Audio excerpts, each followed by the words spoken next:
اللهم صل على سيدنا محمد وعلى آله سيدنا محمد خاتم الأنبياء ومعدن الأسرار ومنبع الأنوار وجمال الكونين وشرف الدارين وسيد الثقلين المخصوص بقاب قوس وبارك وسلم عليه أجمعين۔ جب بھی سیدہ کا تاریخی پس منظر اور جب بھی سیدہ کی جامع مسجد کے حوالے سے تاریخی پس منظر اپنے سوشل میڈیا کے تمام ناظرین، واٹس ایپ، فیس بک، یوٹیوب کے ناظرین کے لیے مختصر ڈاکومنٹری پیش کر رہا ہوں۔ خاندان نبوت نے دنیا میں بے شمار مراکز رشد و ہدایت قائم کیا اور ممالک کے ممالک آغوش اسلام میں لے آئے، جس میں سے بعض مراکز شہرت یافتہ اور گمنام ہیں۔ ان شہرت یافتہ مراکز میں ایک جبی سیدہ ہے جس کا تعارف پیش خدمت ہے۔ گلستان زہرا علیہ السلام کے ان آبدار موتیوں کے قدم دین مصطفیٰ صلی اللہ علیہ وآلہ وسلم کے تبلیغ کے لیے مدینہ منورہ سے نجف، کربلا، بغداد، بلخ اور بخارا کی طرف بڑھے اور خلق خدا کو اسلام کی شمع فروزہ سے منور کیا۔ ان میں سے جناب سید علی المعید النقوی بخاری رحمۃ اللہ علیہ نے بخارا کی ریاست میں وارد ہو کر طلبان حق کی تشنیگی کو دولت ایمان سے سیراب کیا۔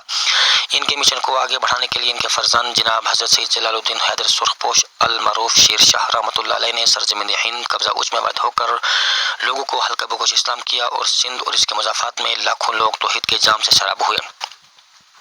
آج بھی ان کا مزار اس شریف میں مرج خلائق ہے۔ ان کے فرزند جناب سید سلطان احمد کبیر بخاری رحمۃ اللہ علیہ اور ان کے بیٹے سید جلال الدین حسین مختوم جانیہ جنگش بخاری رحمۃ اللہ علیہ نے دین اسلام کی سربلندی کے لیے حلقہ حلقہ بگوش اسلام کرتے ہوئے اس عظیم مشن کو جاری رکھا۔ جناب مخدوم نے 32 حج پیدا کیے، پوری دنیا کی سیر کی اور خلق خدا کو اسلام کی دولت سے مالا مال کیا۔ ان کا شمار جلیل القدر اولیاء کرام اور صوفیاء کرام میں کیا جاتا ہے۔ مزار شریف اچ شریف میں مرجع خلائق ہے۔ جناب مخدوم کے فرزند حضرت محمود نصر الدین بخاری رحمۃ اللہ علیہ نے اس فریضہ کو بطریق احسن نبھایا۔ ان کے پوتے سید علی علاء الدین بخاری رحمۃ اللہ علیہ جو اپنے دور کے قطب عالم کے عہدے پر فائز تھے، اپنی اولاد کے ہمراہ 791 ہجری میں اچ شریف سے کرری زیرہ بالا مرہ وارد ہوئے۔ یہ سلطان سکندریہ کا زمانہ تھا۔ سید علی علاء الدین بخاری رحمۃ اللہ علیہ کے فرزند سید فخر الدین بخاری رحمۃ اللہ علیہ تھے۔ ان کے آگے 2 فرزند تھے، سید شاہ احمد کبیر بخاری رحمۃ اللہ علیہ اور حاجی سید مراد شاہ صاحب بخاری رحمۃ اللہ علیہ۔ دونوں بھائی حج بیت اللہ کے لیے تشریف لے گئے۔ مشہد پہنچ کر شاہ احمد کبیر بخاری رحمۃ اللہ علیہ شہید ہو گئے۔ ان کی شہادت کے بعد جب حاجی سید مراد شاہ صاحب بخاری رحمۃ اللہ علیہ واپس کریری شریف تشریف لائے، اپنے روحانی فیض و برکات سے خلق خدا کو فیض یاب کیا اور عشق رسول صلی اللہ علیہ وآلہ وسلم کی شمع کو اپنی اولاد کے دلوں میں روشن کیا۔ آزاد کشمیر ہو یا مقبوضہ کشمیر، پاکستان اور بیرون ممالک یوکے، جرمنی اور برطانیہ ان کی اولاد آباد ہے۔ اس وقت کریری شریف آپ کا مزار شریف مرجع خلائق ہے۔ بے شمار لوگ جا کر دعا کرتے ہیں، اللہ پاک اپنے کامل ولی کے طفیل حاجت روائی فرماتے ہیں۔ حاجی سید مراد شاہ صاحب بخاری رحمۃ اللہ علیہ کریری شریف بارہمولہ میں قاضی القضاء کے لقب سے جانے جاتے ہیں۔ آج بھی ان کے وہ جنات مدینہ پاک سے حاجی سید مراد شاہ صاحب بخاری رحمۃ اللہ علیہ کے ہمراہ آئے تھے، ابھی بھی ان کی نسلیں مراد آباد میں آباد ہیں۔ ان جنات کے زیر تسلط رہنے والی زمین کی سید ریاض بخاری صاحب نے اس بار پوری برادری کو زیارت کروائی۔ اس بات پر برادری کی طرف سے ریاض بخاری صاحب کا مشکور اور ممنون ہوں۔ سکندریہ کا زمانہ تھا۔ روضۃ الانساب مؤلفہ سید علی گوہر بخاری نے صفحہ 25 پر رقم تراز ہیں کہ قطب عالم سید علی علاء الدین بخاری رحمۃ اللہ علیہ کان حکما فی العلم والعمل وکان من اکابر السادات خرج من وطن مع الاولاد وارد فی کشمیر 719 ہجری بزمن سلطان سکندر فسکن فی القریۃ سکندریہ بور مع الاولاد واحباء وذهب فی الاواخر عمر فی البلاد کشمیر على دعوت سلیمان سکندری نقل هناك وهناك فی المزار سلطان کشمیر۔ اس کی تصدیق تاریخ اقوام پنچ مرتبہ محمد ان فوق صفحہ نمبر 679 پر یوں رقم تراز ہے کہ سلطان سکندر بشکن کے عہد میں سید علی علاء الدین بخاری رحمۃ اللہ علیہ اوچ شریف سے وارد ہو کر کریری شریف بارہمولہ میں جانگزی ہوئے اور اس مقام کو رشد و ہدایت کا مرکز بنا کر خلق خدا کی رہنمائی کی اور لاکھوں لوگوں کو حلقہ بگوش اسلام کر کے دین مصطفیٰ صلی اللہ علیہ وآلہ وسلم کا بول بالا کیا۔ ان کے بعد ان کی اولاد میں سے سید عبد الشکر بخاری رحمۃ اللہ علیہ جو حاجی سید مراد شاہ صاحب بخاری رحمۃ اللہ علیہ کی 7ویں پشت سے تھے، انہوں نے اپنے اجداد کے مشن کو جاری رکھتے ہوئے دین اسلام کی سربلندی اور تبلیغ دین کا بیڑا اٹھایا۔ ان کے 2 فرزند تھے، حاجی سید عبد الرشید شاہ صاحب بخاری رحمۃ اللہ علیہ اور سید میر حیات اللہ شاہ صاحب بخاری رحمۃ اللہ علیہ۔ حاجی سید عبد الرشید شاہ صاحب بخاری رحمۃ اللہ علیہ کے 3 فرزند تھے، سید اکبر شاہ صاحب بخاری رحمۃ اللہ علیہ، سید اکرم شاہ صاحب بخاری رحمۃ اللہ علیہ اور سید محمود شاہ صاحب بخاری رحمۃ اللہ علیہ۔ سید اکبر شاہ صاحب بخاری رحمۃ اللہ علیہ کی اولاد لپاڑا اور ہالند شمالی میں آباد ہے، جبکہ سید اکرم شاہ صاحب بخاری رحمۃ اللہ علیہ کی اولاد گلی، بگلا، ڈھکی، کوٹ، ڈھاریاں، برنگبند، سنجلی، بدمیرہ، بیت الپور اور شیخ سوری آباد ہے۔ سید محمود بخاری رحمۃ اللہ علیہ کی اولاد پینا والی مئی عمری جبی سیدہ ملک سولی بسان شریف حالم شمالی حالم جنوبی خانپور سید پور لودھر آباد ہے۔ حاجی سید عبدالرشید صاحب بخاری رحمۃ اللہ نے علاقہ اڑی کے ایک موضع بیاڑا حال جاگیر ناملہ میں سکونت اختیار کی۔ یہیں ان کے ہاں اولادیں ہوئیں راجہ خان بہادر والی پنچ خلف راجہ رستم خان۔ 2971 کے زمانے میں سید عمر شاہ صاحب بخاری رحمۃ اللہ علیہ اپنے چچا زاد بھائی سید اکرم شاہ صاحب بخاری رحمۃ اللہ علیہ بیاڑا سے منتقل ہو کر موضع کھڑی کا تشریف لائے۔ حضرت میر حیات اللہ شاہ صاحب بخاری رحمۃ اللہ علیہ کے فرزند حضرت میر محمد عمر شاہ صاحب بخاری رحمۃ اللہ علیہ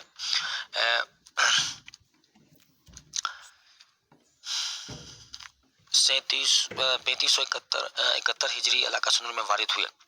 اس راجہ نے جناب عمر بخاری رحمۃ اللہ علیہ کے علم و فضل کشف و کرامات سے متاثر ہو کر آپ کو جو رقبہ عطا کیا اس کا نام جبی تھا، جو آگے جبی سیدہ شریف مشہور ہوا۔ راجہ آپ کی بہت عزت کرتا تھا اور آپ سے بے پناہ عقیدت تھی۔ مرکز روحانیت جبی سیدہ ضلع حویلی پونچھ کا ایک دور افتادہ گاؤں تھا، جس کے حدود اربع پر نظر ڈالی جائے اس کے مشرق کی جانب قصبہ ٹھولانگڑ ہوتر، مغرب کی جانب ڈنہ ہالن، شمال کی جانب برنگ بن اور جنوب کی طرف شیخ سوری واقع ہے۔ یہ قصبہ جہاں علوم اسلامیہ کا مرکز رہا، وہاں اللہ تعالیٰ نے اس خطہ کو بے شمار نعمتوں سے مالا مال کیا۔ اس کے پہلو میں بہتا ہوا نالا بیتار، ٹھنڈے اور میٹھے پانی کے بہتے ہوئے انگنت چشمے، لہلاتے کھیت، مختلف اقسام کے پھلدار درخت، سائیں کرتی ہوئی معطر ہوائیں جو پھلوں سے خوشبو آتی ہیں، اور سب سے بڑھ کر یہ کہ اس قصبہ کی بلند و بالا چوٹی پر جناب سید جلال الدین حسین مختوم جہانی جنگش بخاری رحمۃ اللہ علیہ کی چلاگاہ اپنی پوری اولاد کو اپنے دامن میں چھپائے ہوئے دنیا کی چیردستیوں سے پناہ دیے ہوئے ہے۔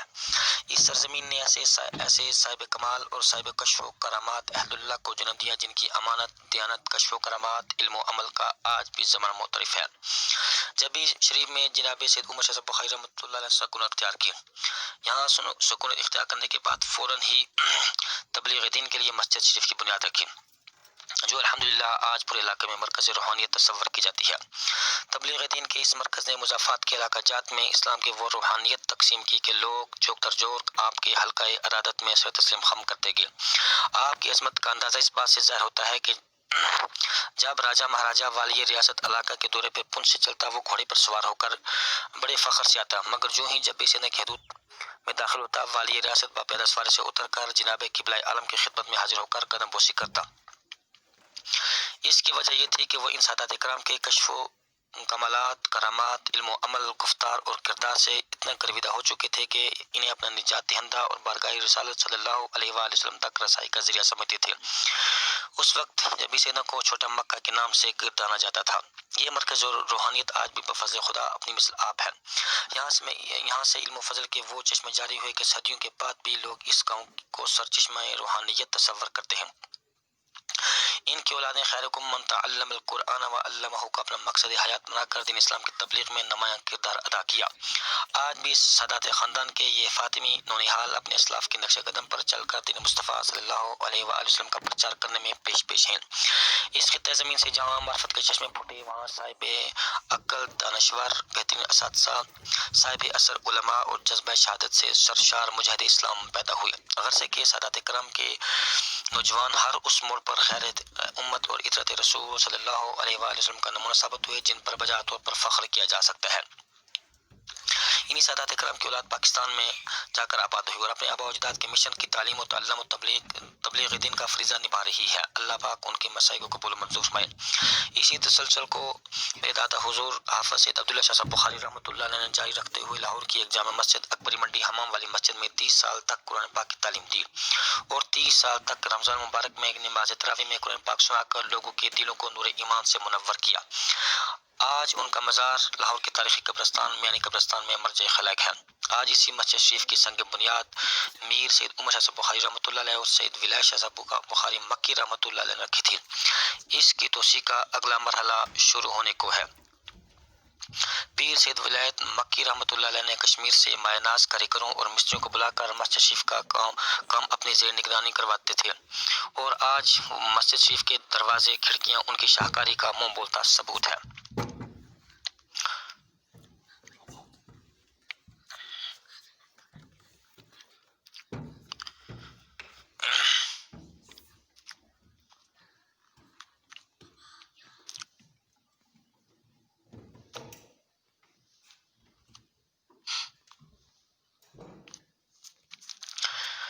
اس وقت تک جب سیدنا کی مسجد کی شریف کی جو توسیع ہو رہی ہے، اس میں برادری کے بے شمار لوگوں نے اس میں دامے درمے سخنے قدمے حصہ لیا۔ اللہ پاک جن لوگوں نے اس میں پارٹیسپیٹ کیا، اللہ پاک ان کے دیے ہوئے کو قبول و منظور فرمائے۔ چونکہ مسجد شریف اللہ کا گھر ہے، اس میں صرف اور صرف نیت یہ ہونی چاہیے کہ اخلاص کے ساتھ اس میں تعاون کرنا چاہیے۔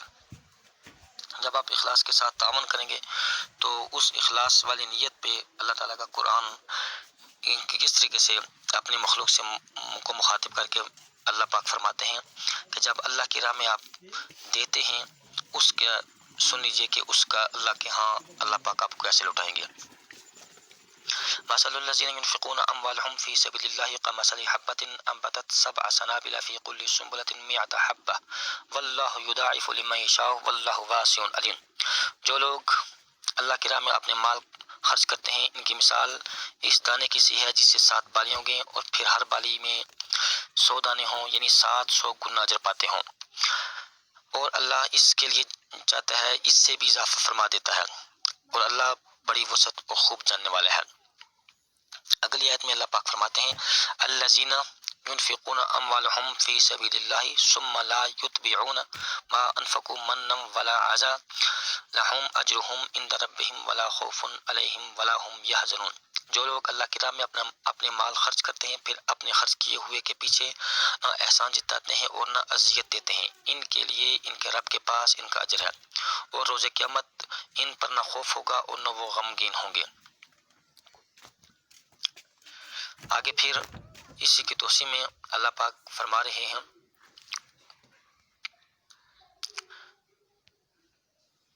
یا ایھا الذین آمنوا انفقوا من طیبات ما کسبتم ومما اخرجنا لکم من الارض ولا تیمموا الخبیث منہ تنفقوا ولستم بآخذیہ الا ان تغمضوا فیہ واعلموا ان اللہ غنی حمید۔ اے ایمان والو، ان پاکیزہ کمائیوں میں سے اور اس میں سے جو ہم نے تمہارے لیے زمین سے نکالا اللہ کی راہ میں خرچ کیا کرو، اور اس میں گندے مال کو اللہ کی راہ میں خرچ کرنے کا ارادہ مت کرو۔ اگر وہی تمہیں دے دیا جائے تو تم اسے ہرگز نہ لو سوائے اس کے تم اس میں چشم پوشی کر لو، اور جان لو کہ بے شک اللہ بے نیاز لائق ہر حمد و ثنا ہے۔